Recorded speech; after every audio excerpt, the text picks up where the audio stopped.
My sister stole my prom dress out of pure jealousy, and my parents supported her.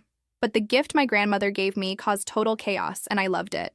Most families have some kind of favorite child, but in my house it was almost like a religion, the kind where you already know who the saint is, and who is there just to light the candles and clean up afterward. Growing up, I figured every kid had to bargain for their own stuff, hide their favorite things, and do mental math about which mood their parents were in before they opened their mouth. But apparently that is not how normal people live. In our house, my older sister was the center of everything, and I was the person who existed to make sure she did not have to face the word no more than once a year. The rule was simple.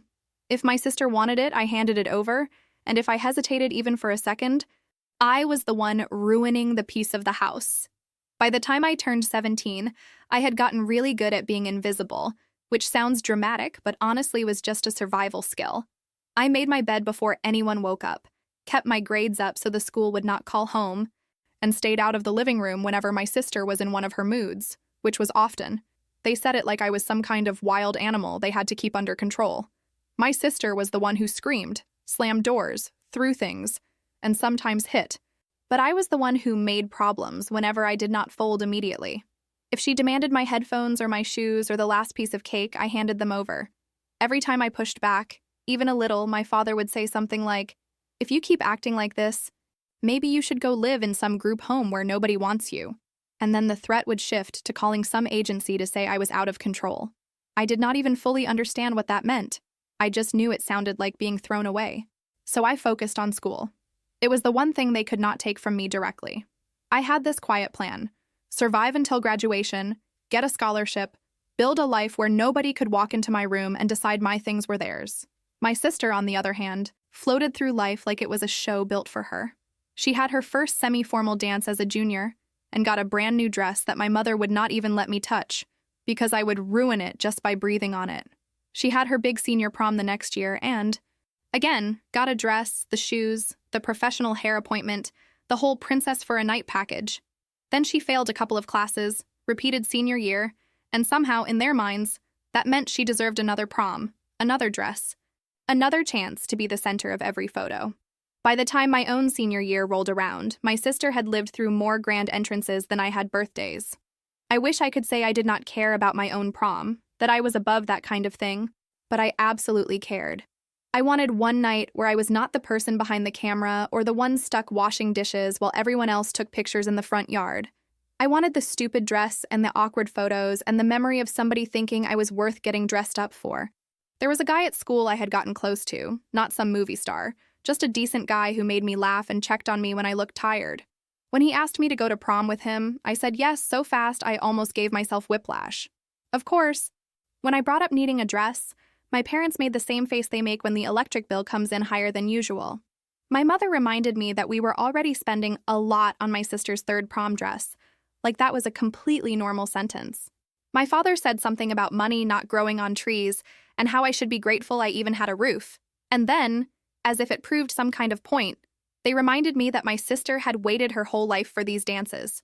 So I did what I always did when something mattered, and I knew they would not help. I figured it out myself. I started babysitting for neighbors, walking dogs, doing homework help for some kids on our street, anything that would put a little cash in my account. For weeks, I went straight from school to some small job, then home to finish my own homework in my room, trying not to be noticed. I skipped snacks and saved my lunch money sometimes. I told myself every time I was tired that it would be worth it to have that one night. When I finally had enough, I took a bus to a consignment place across town and spent way too long running my fingers over fabrics I would never be able to afford. Then I saw it.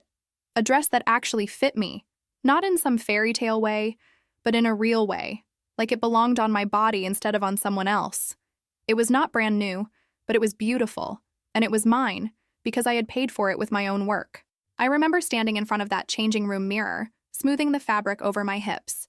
It fit perfectly. It was mine.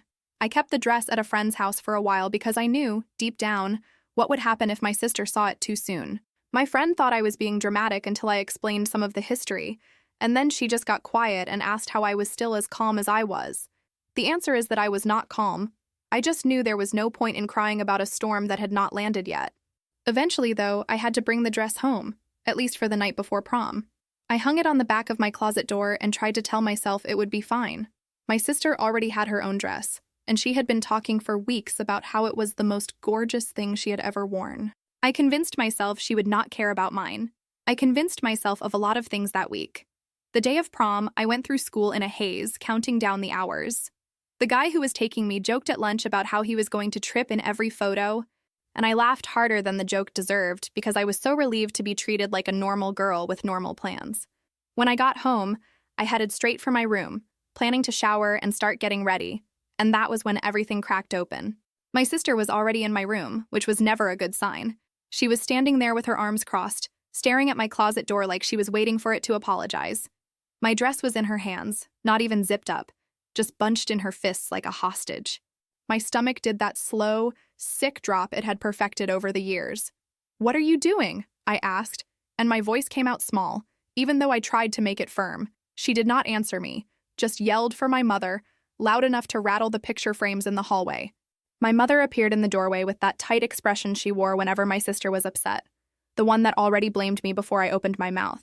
My sister said she hated her dress, that it made her look stupid, and that mine was better and it was not fair that I got to have it when she did not like hers.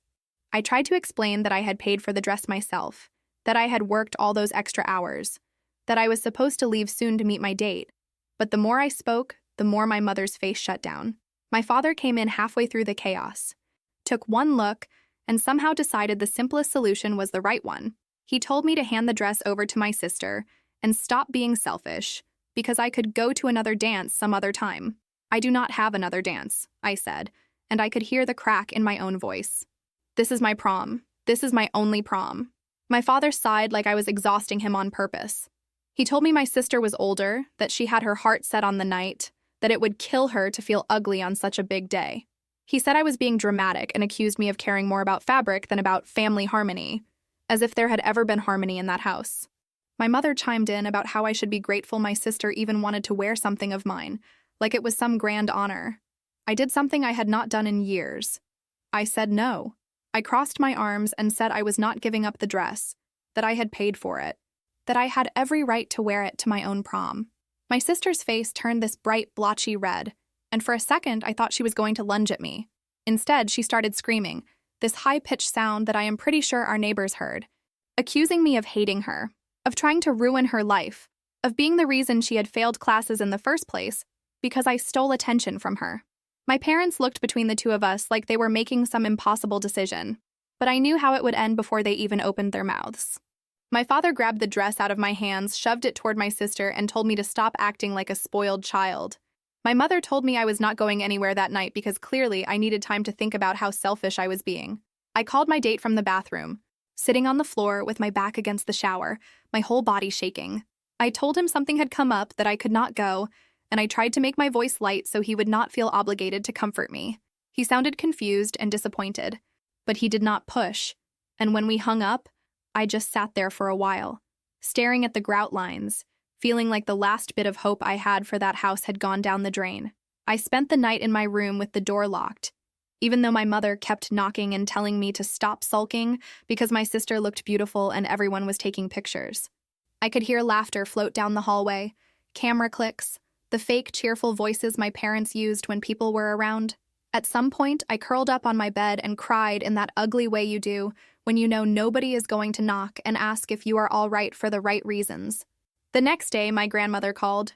She lived about half an hour away and did not visit often because, according to my mother, she was judgmental and liked to meddle, which looking back should have been my first clue she might actually be on my side. She asked my mother to put me on the phone, saying she wanted to hear all about prom and see pictures. I could hear my mother hesitate. Then she shoved the phone into my hand with an irritated look that said, "Do not you dare make me look bad." I had this split second where I thought about lying. I almost said it was great, that everything went fine, that my date was sweet and the dress looked nice, just to avoid the explosion that would come if I told the truth. But I heard my grandmother's voice, sharp and warm at the same time, and something in my chest gave up on protecting my parents' feelings. I told her everything. I told her about the years of handing over my stuff, about the constant threats, about my sister's meltdowns, and how they always ended with me losing something. I told her about saving for the dress, the fight, the canceled prom, and how my parents had acted like I was the one who ruined everything. I was crying by the time I finished. The kind of crying you try to hold back, but it just pushes through anyway. My grandmother went very quiet. For a second, I thought maybe the call had dropped. Then she asked, in this low, dangerous voice I had never heard from her, if my parents were in the room. When I said no, she told me she was coming to get me for dinner later, and that I was not to argue. She also told me not to worry about the dress anymore, which confused me until much later. I found out what she meant a couple days later. My grandmother had gone back to my parents' house while I was at school, walked straight into my room like she owned the place, and taken the dress. She had it dry cleaned, hung it in her guest closet, and told my mother that if anyone touched it again, she would be filing a police report for theft. When she showed it to me that weekend, still in the garment bag, I cried for about 20 minutes straight. I never got my prom night back, but I got my dress back, and that felt like something. When my mother found out my grandmother was picking me up, she rolled her eyes and muttered about how now the whole family was going to take things out of context. My father made a comment about how I was going to run to my grandmother like a little victim and tell her one side of the story. They tried to act like this was some big overreaction on my grandmother's part, but I saw the panic under it, the way my mother kept checking her phone like she was waiting for some text that never came. My grandmother showed up that evening, hair done, lipstick sharp, wearing the kind of outfit that says, "I came prepared." She greeted my parents with that tight politeness people use when they are about 2 seconds away from saying something real. Then she turned to me and smiled like I was the only person in the room who mattered. "Come on," she said, jingling her car keys. "I have been craving that pasta place you like." The ride was quiet at first. I kept waiting for her to start asking the kind of questions adults ask when they think they already know the answer. But she let me sit there and pick at the fraying edge of my sleeve for a while. Finally, she said, "Tell me everything from the beginning. And do not water it down to protect anyone. Do you hear me?" So I did. I told her about the threats about being sent away, the way my sister could walk into my room and take anything, the times I had been hit or shoved while my parents looked the other way. I told her about the prom dress, but also about a lifetime of smaller moments that felt like 1,000 paper cuts. At one point, I apologized for talking so much, and she reached across the table, put her hand over mine, and told me to stop apologizing for existing. By the time the food came, I had cried twice and laughed once, mostly at how ridiculous some of it sounded when I said it out loud. My grandmother was not laughing, though. She was angry in this very controlled way. She did not start yelling or say anything dramatic. She just asked very specific questions, like how long this had been going on and whether anyone at school knew. "I did not want to cause trouble," I said, which sounded pathetic even to my own ears. "You did not cause this trouble," she said, and there was steel in her voice. "You have been living inside it." After dinner, she drove to a store instead of home, and I was so emotionally drained I did not even question it until we walked past the window displays full of electronics. I froze in front of a row of laptops, the kind I had spent years staring at online when I was supposed to be doing homework on the slow old computer we all shared. My grandmother watched my face, then nodded like she had made a decision. She walked over to a salesperson, asked a few questions I barely processed, and then somehow we were walking out of the store with a box in her hands. She handed it to me like it was the easiest thing in the world. "This is for you," she said. "Not for the house, not for everyone, for you." I started protesting immediately. I told her it was too much, that she did not have to do that my parents would be furious. She listened to all of it, then shrugged in that way only grandmothers can pull off. "They can be furious," she said. "I am furious. You need your own computer for school, and you deserve something that is yours. If they try to take it, you tell them they can answer to me." We both knew exactly how that would go over, which is the only reason I let myself accept the gift. As she drove me home, the box resting on my knees felt like a bomb I was bringing into the house, ticking softly under the cardboard. The moment we walked through the door, things went about how you would expect. My mother's eyes went straight to the box, then to my grandmother's face, then to mine. My father came out of the kitchen wiping his hands and stopped in the doorway when he saw it. "What is that?" my mother demanded like I had brought home a stray animal. "It is a laptop," my grandmother said calmly, "for her schoolwork." My mother laughed, this bitter little sound, and said something about favoritism, which almost made me choke. My father asked if my sister was getting one too, and when my grandmother said no, that this was specifically for me after everything, the temperature in the room dropped about 10 degrees. My sister came down the stairs right on cue, saw the box, and immediately claimed it with a shout of, "Oh my God, is that for me?" When my grandmother said it was not, my sister's face snapped from excitement to rage in under a second. She started yelling about how it was not fair, how I did not need one because I was barely going anywhere, how she was the one who really needed a computer for college applications. She grabbed at the box, and my grandmother stepped between us in a move that surprised all of us. "Enough," my grandmother said, and I swear the word echoed. My parents tried to smooth things over by suggesting that the laptop be shared, which we all knew meant my sister would use it whenever she wanted, and I would get whatever was left. My grandmother fixed them with a look that could have cut glass and said, in the slow, clear tone people use when they are about to burn down a bridge, that this was not negotiable. The laptop was mine. If anyone took it from me, she would be having a very different conversation with them, and not inside this house. I took the box to my room and locked the door, hands shaking. For the first time, I had something with real value that was protected by someone other than me. And even though I was still terrified of what my sister might do, I felt a tiny thread of safety I had not felt in years. Of course, that did not stop my sister from banging on my door for days, shouting that I was selfish and that I had turned everyone against her. Life at home, which had never exactly been peaceful, somehow managed to get worse. My sister's tantrums became a daily soundtrack. My parents alternated between demanding I hand over the laptop for the good of the family and pretending nothing was wrong when anyone else was around. My father tried the old threat about calling some agency to take me away, but now that my grandmother was involved, it rang hollow. I started to realize that the only reason I had ever been powerless was because I had been cornered alone. Meanwhile, the guy who had been supposed to take me to prom kept checking in on me. He would catch me between classes and ask how things were at home, and I would give him the sanitized version because the real one felt too heavy. He knew enough to understand something was wrong, though, and instead of pulling away, he leaned in. He invited me to hang out with his friends, texted me just to say dumb things that made me smile, and did not get defensive when I pulled back sometimes. One night, after my sister had spent a solid hour pounding on my door because my grandmother had posted a picture of me on some family messaging thread, I sat on my bed staring at my phone, feeling like I was going to split in half from the stress. I opened a chat with my grandmother and typed, "Can we talk?" but stared at it for a full minute before hitting send. Part of me still thought I was being dramatic, that I should just endure it until graduation and then disappear quietly. My grandmother replied almost immediately, "Of course. Do you want me to come get you?" That simple question made my eyes sting.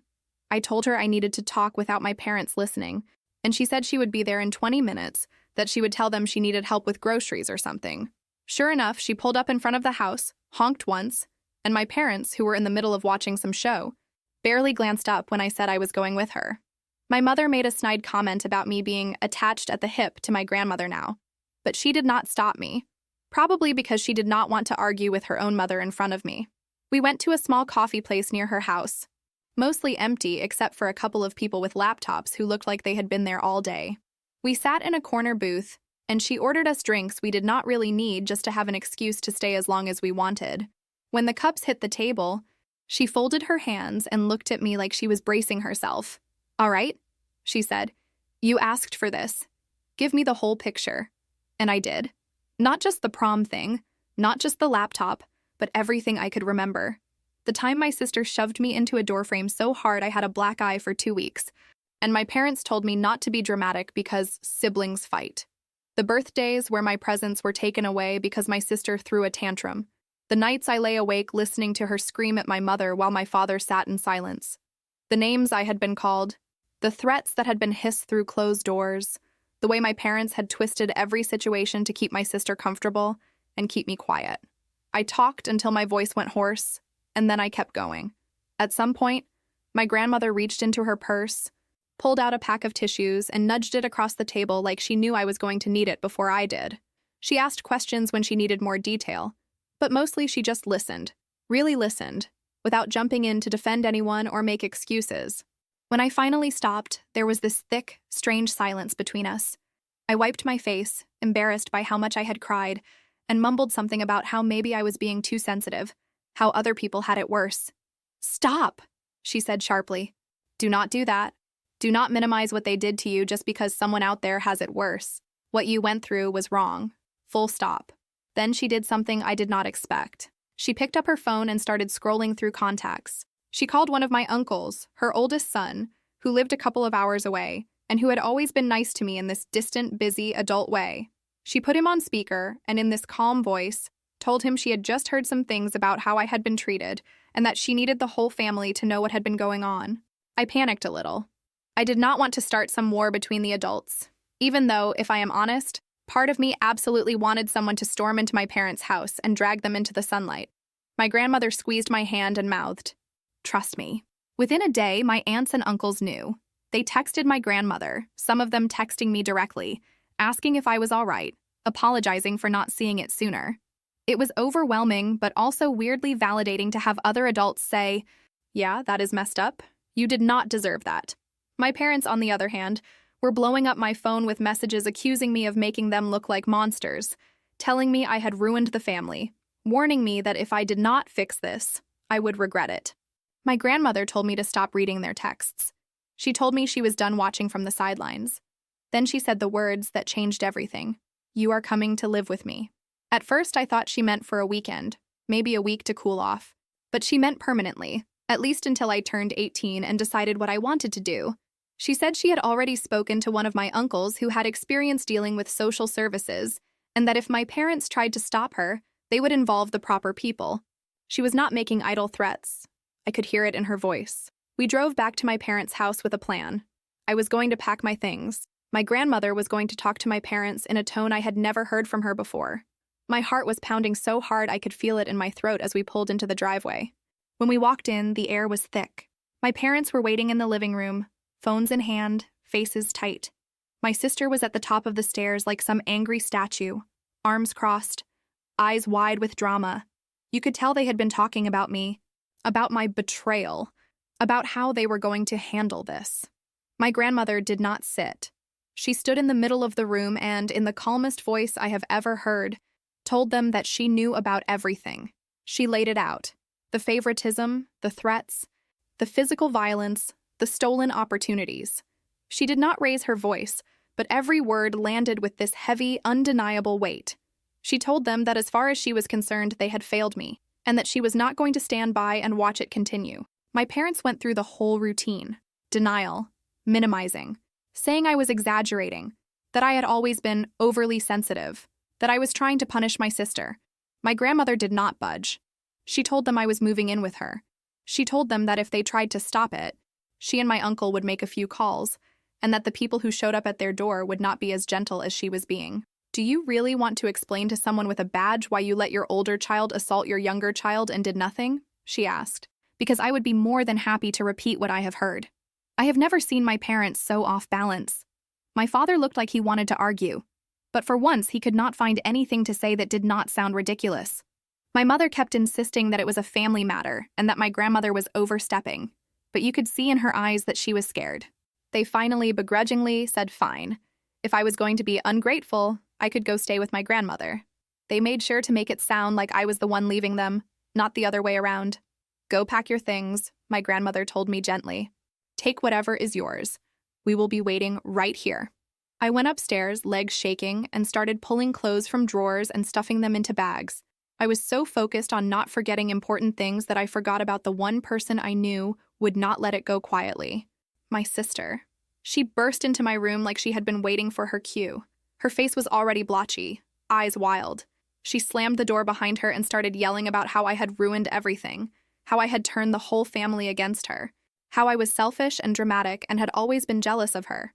I told her I did not want to fight, that I just wanted to pack my things and leave. I tried to keep my voice even, to not poke the bear. That only made her angrier. She started grabbing my clothes out of the bag and throwing them on the floor, demanding that I tell my grandmother I had lied, that I fix it, that I stop making her look bad. Something in me snapped. Maybe it was all the years of swallowing my words, or maybe it was the fact that I finally had an out, and I was terrified she would rip it away from me. I told her that she had done that on her own, that I was done covering for her, that what she did to me was not love and never had been. The words came out shaky, but they came out, and that was apparently enough to push her completely over the edge. She lunged at me. It was not the first time she had put her hands on me, but it was the first time she did it when there were other adults who might actually care. She grabbed me by the hair and yanked me backwards so hard I saw stars. I stumbled and hit the side of my dresser, the corner digging into my ribs. She was screaming in my face, calling me every name she could think of, spitting words that barely made sense. Then her fist came out of nowhere. I remember the impact more as a sound than a feeling, this sick crack that echoed inside my head. Pain exploded across my nose, hot and bright, and suddenly there was blood everywhere. It ran over my lips, down my chin, onto my shirt. For a second, I just stood there, stunned, thinking, she actually did it. She actually did it right in front of the door where anyone could walk in. Apparently, the noise of the fight finally cut through whatever denial my parents were wrapped in downstairs, because the next thing I knew, my bedroom door slammed open. My grandmother, my mother, and my father all rushed in. My sister froze, hand still half raised, breathing hard. My grandmother took one look at me, at the blood, at the way my sister's fingers were still tangled in my hair, and something in her face changed completely. She moved faster than I have ever seen an older person move, in one smooth motion.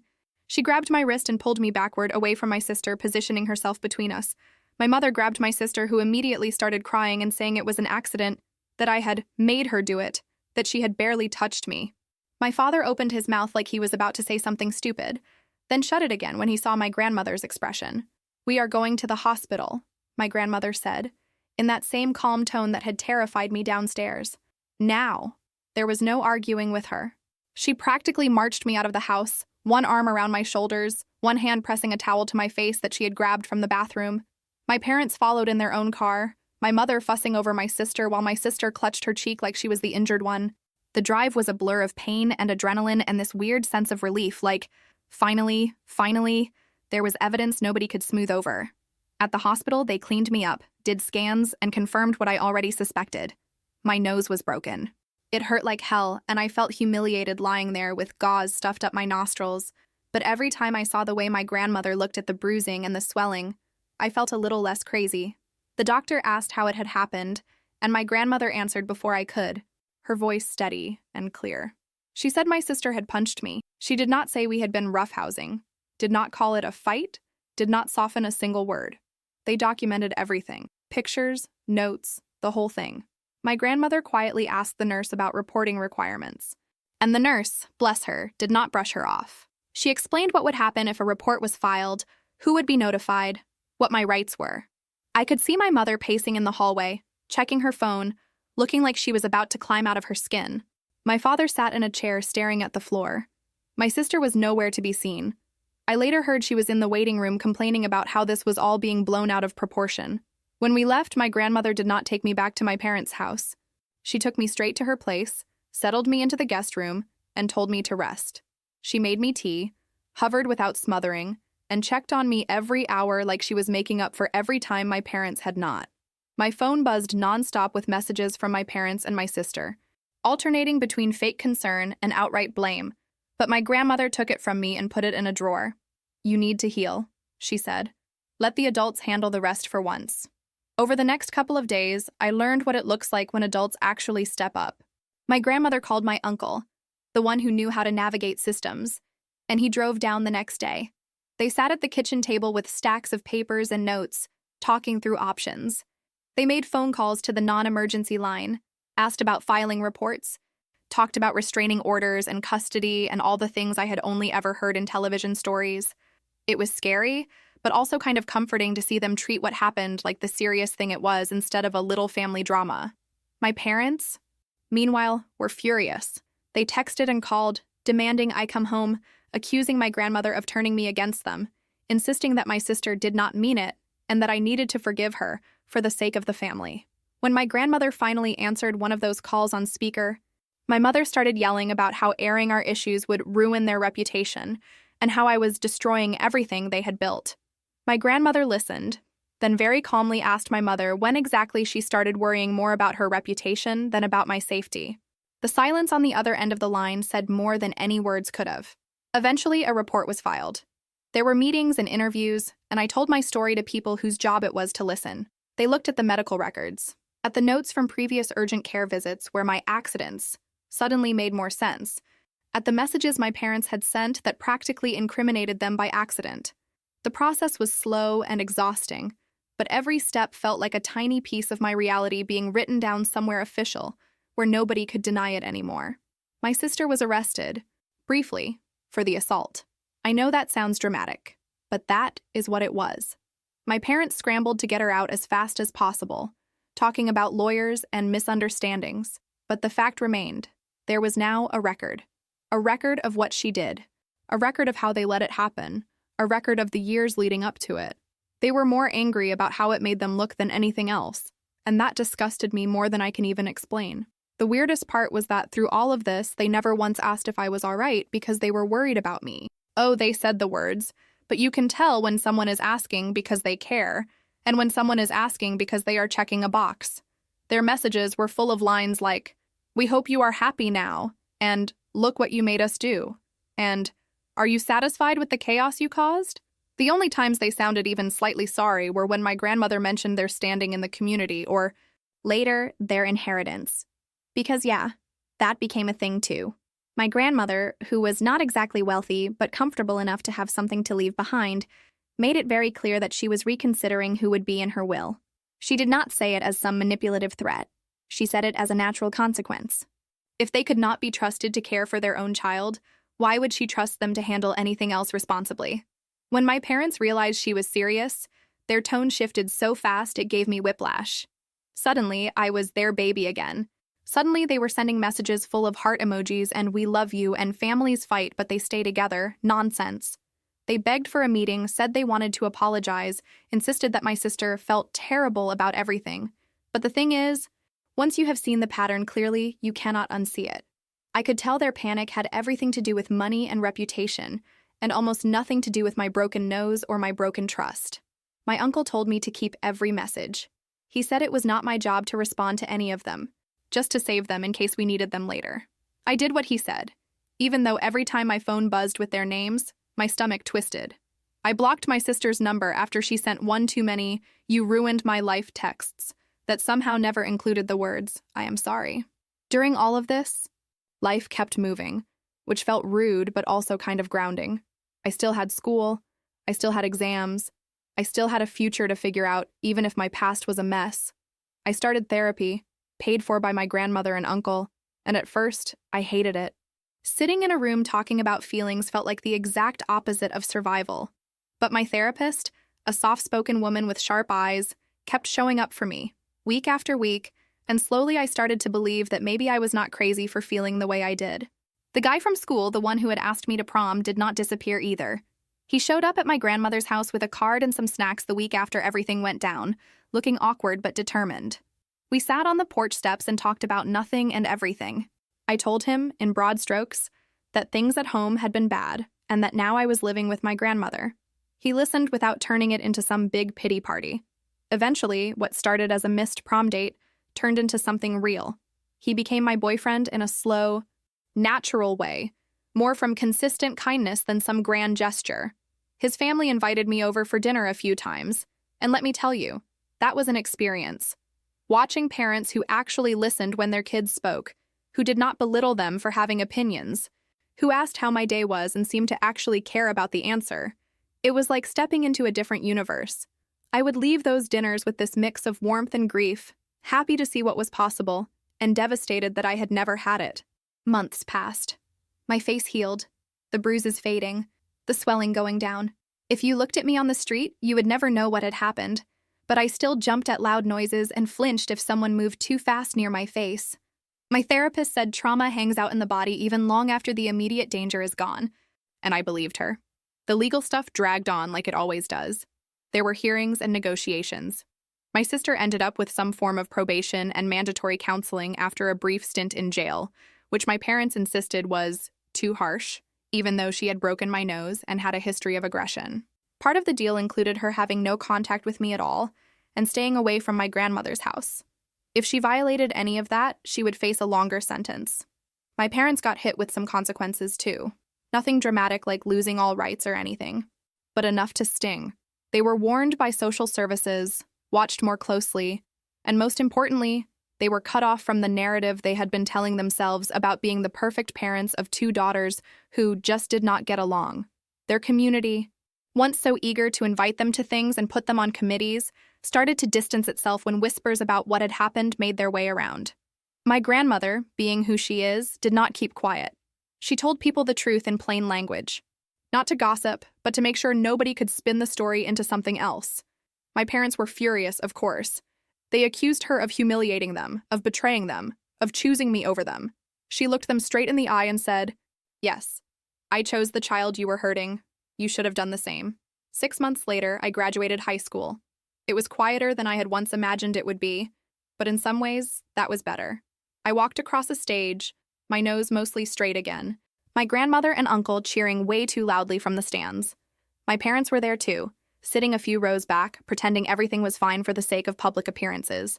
My sister was conspicuously absent, still working through her own set of consequences. After graduation, I moved into a dorm 4 hours away for college.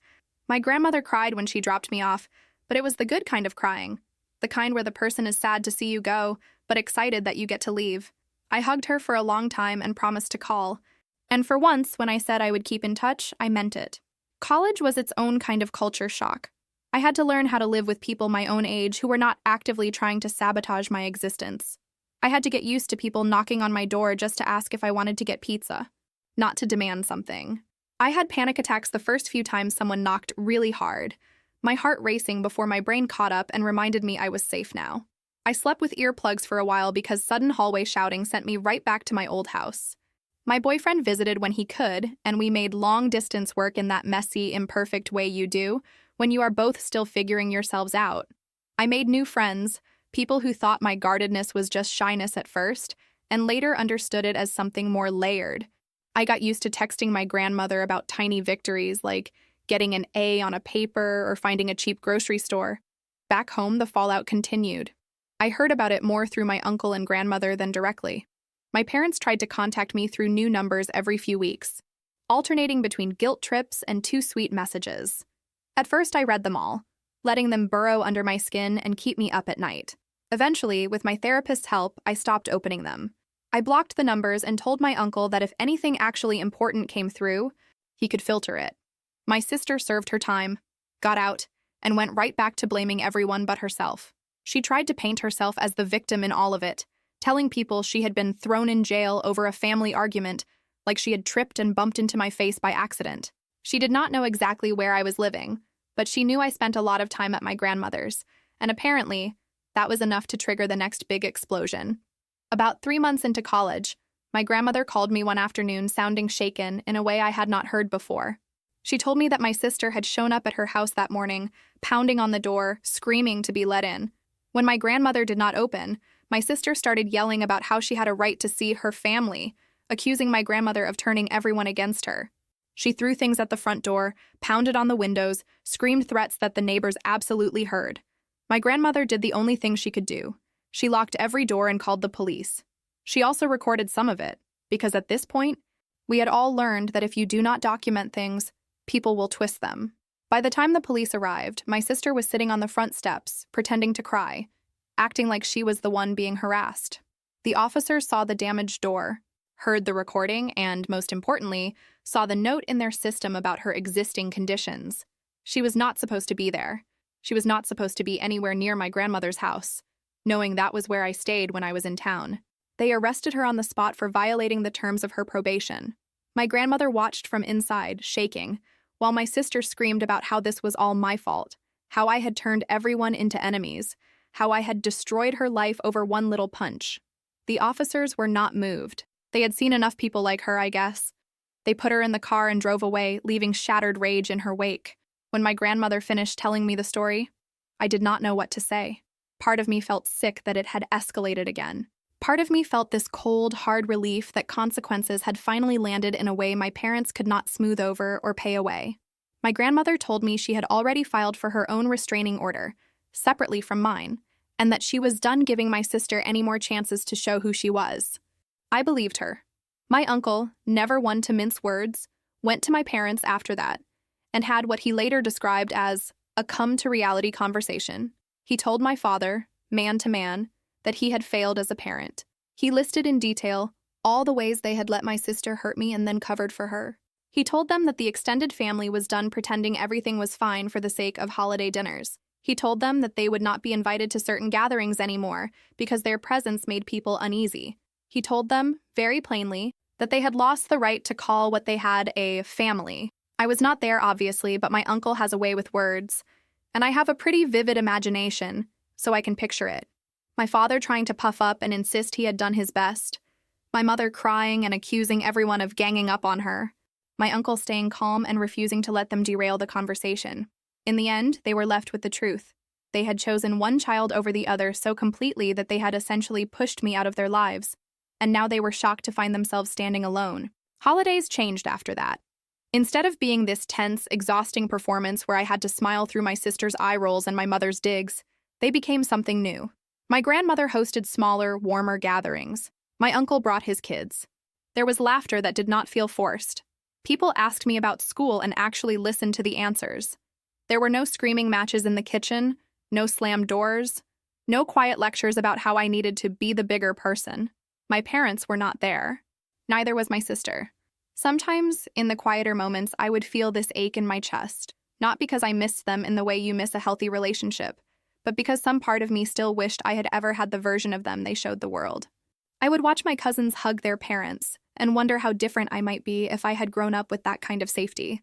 But then my grandmother would squeeze my shoulder, or my uncle would make some sarcastic comment that made me snort laugh, and I would remember that family is not just who shares your blood. It is who shows up for you when it counts. Therapy helped, slowly. I stopped reading my parents' texts. I stopped apologizing for taking up space. Some days are still hard, but most days I remember I'm allowed to just exist. My parents eventually stopped trying to contact me directly. Maybe they got tired of their messages bouncing back. Maybe they shifted their energy into the story they were telling other people, the one where I had been brainwashed by my grandmother and stolen from them. I heard bits and pieces through the grapevine, but I stopped chasing them down. If there is one thing I am proud of, it is that I did not go looking for their version of events just to hurt myself. My sister stayed in jail longer the second time. She broke the conditions of her release, and the system does not play around with that, especially when there is a clear record. I do not know what she tells herself about how she ended up there, whether she ever looks in the mirror and sees the pattern, or whether she has convinced herself that I ruined her life. I have spent too much of my own life tangled up in her emotions to spend more time guessing now.